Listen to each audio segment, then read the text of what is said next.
Oh, right. What up, my road dogs? This is the very last video that we've got for, oh my gosh, the whole year. Oh, so we're talking about volume of spheres. So Marshall uses this beaker to fill the bowl with water. Draw and label three-dimensional figures to represent the beaker and the bowl. Well, beaker, closest thing we can get to is a cone. Okay, with a height of 4 inches and a radius of 2 inches. And the closest we can get to is a sphere with a radius of 2 inches. I know that's just a circle. I don't know. It's hard to represent a sphere three dimensionally, I guess. I don't know. There's some shading right here. Yeah, I'm not an artist, you can tell. That's supposed to be that thing. Gosh, that's terrible. Anyway, Marshall has to fill the beaker twice to fill the bowl with water. How can you use an equation to represent the volume of the bowl? Well, we're just going to talk about this very generally. If we take 2 and we multiply it by the volume of the beaker, then we get to the volume of the bowl. And that's it. Okay. So this is a very simple representation of this, and we'll actually go through in the next problem about how to actually derive that formula, but that's the idea. You fill this beaker up twice and it will fill this bowl completely. Okay. So what we can see is that 2 times the volume of a cone will give us the volume of a sphere, as long as they have the same radius, right? Yeah. Excuse me. Oh, these are not to scale, by the way, because this should be very similar to the top of that, by the way. Okay. So we get here. Tay fills the gumball machine using 2 full cone-shaped scoops. The volume of the gumball machine and the scoop have the same radius and height. That is important, otherwise this won't work. Okay. How can Tay find a formula to calculate the volume of the gumball machine globe? So if we talk about the volume of a cone, we've already got that formula down. 1/3 pi r squared h. Okay. All right. So now we know from the previous problem that if I multiply this whole thing by 2,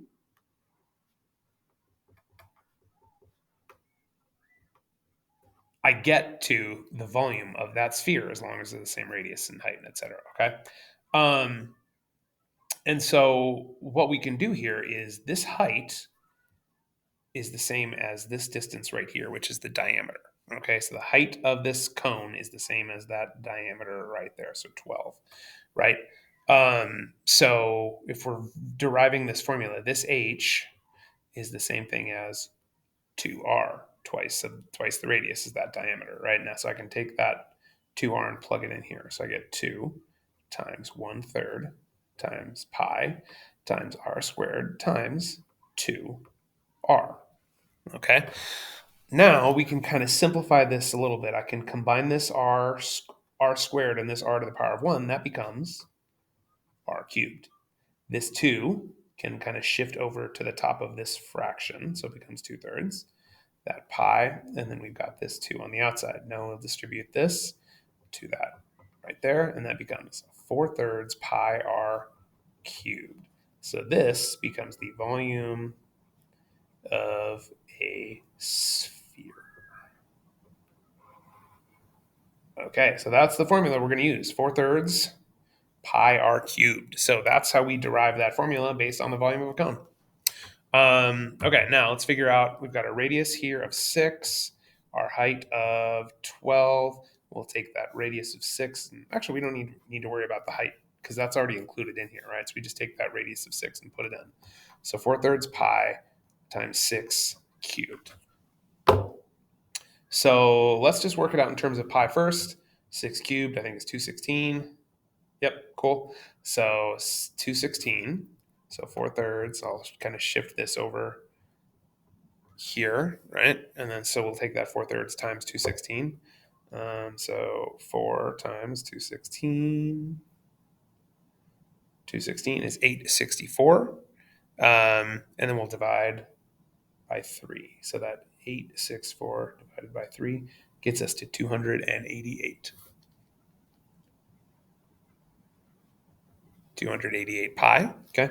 And this is all, of course, volume. Right? So now we'll take that 288 and multiply by 3.14. Gets us to 904.32. So that's the volume of the sphere. 32? Yeah, 32 inches cubed. That's the volume of that cube right there. Okay. So now it's kind of just a straight up problem. We don't have to do all this derivation because we already know the formula, 4/3 pi r cubed, right? So the radius is a diameter of 6. That gives us a radius of 3. Okay. So I take that 3 there. 3 cubed is 27. And I'll just have that 4/3 pi. And then let's see. 27 divided by 3 is 9. And then 4 times 9 is 36. Okay, so let's work that out, right? Let's do 4/3 times 27, right? 4 times 27. Let's do it different way here. 27 times 4 on top. 27 times 4 is 108, and then 108 divided by 3 is 36. Okay, so that's 36 pi. Now we're going to say 36 times 3.14 is 113.04. And there you go. And again, it's saying about because we're using that value of 3.14 for pi, right? Because again, pi is an irrational number, so it goes on forever. But we just shorten it to 3.14. Okay, what is the volume of the soccer ball rounded the nearest whole number? Use 3.14 for pi. This gives us the surface area. So a surface area for a sphere is 4 pi r squared. Goes back to 8-1. It doesn't give us the radius or anything. It just straight up gives us the surface area. So it's 1519.76 equals 4 pi r squared. So I'm just going to divide by 4 pi because I want to get my r value, right? Okay. So I'm going to say take that 1519.76 and I'm going to divide by 4 times 3.14. Oh, look at that, 121. So such a good round number. Okay. I square root and I get r equals 11, right? So I can take that square root of 121 to get to 11. Okay. All right. So I got the radius here. Again, our volume of a sphere is 4/3 pi r cubed. We're going to take that 11 and plug it in. So it's 4/3 pi times 11 cubed. Okay. I mean, I don't know, guys. You got a calculator. We've done some practice on this. You can probably just throw the whole thing in your calculator. 4 divided by 3 times 3.14 times 11 cubed. 5,572.5. Actually, I think we're going to a whole number, right? Yeah, whole number. So we're going to round that to 5572.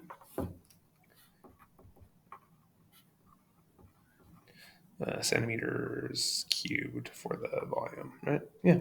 Mm-hmm. There we go. Okay. Next one, we have a composite figure here. That's basically a cylinder for the silo and then a hemisphere, half a circle for the dome. Corn silo is an example of a composite figure in the shape of a cylinder with a hemisphere of the same diameter on top. How many cubic meters of corn can be stored in the silo? So we've got our diameter here. That means our radius is 2 and our height is 10. So for the hemisphere on top, which is half a circle, okay, we're going to take half the volume, half of 4/3 pi r cubed. Pi r cubed is 2 cubed. Okay, so it's going to be half of whatever we do here. Okay, we'll use 3.14 for pi, just like we've been doing. 2 cubed is 8, right? 8 times 4 is 32. 32 divided by 3 is whatever, right? So we're going to get 32.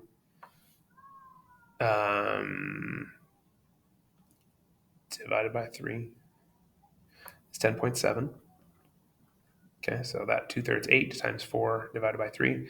So 8 times 4 is 32, divided by 3 is 10.7 times pi.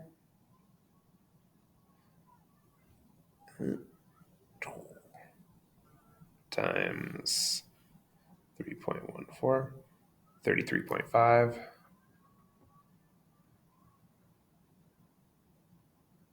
Right, let's see, 8 pi. Is that 8 pi? Yeah, 2/3. Yeah, we're good. Okay.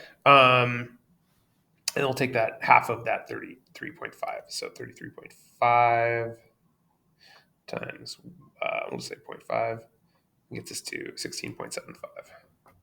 Let's do round that to 8. And we'll say meters cubed. Okay, cool.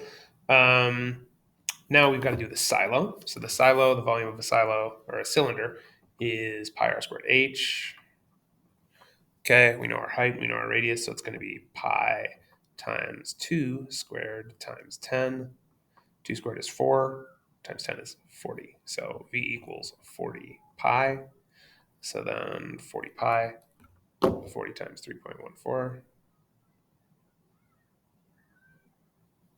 And if I could actually type, gets us to 125.6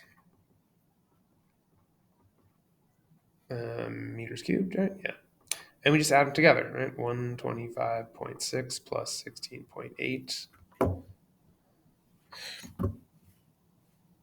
125.6 plus 16.8 gets us to 142.4 meters cubed is the volume of that composite figure. So that's how much corn can be stored. There you go.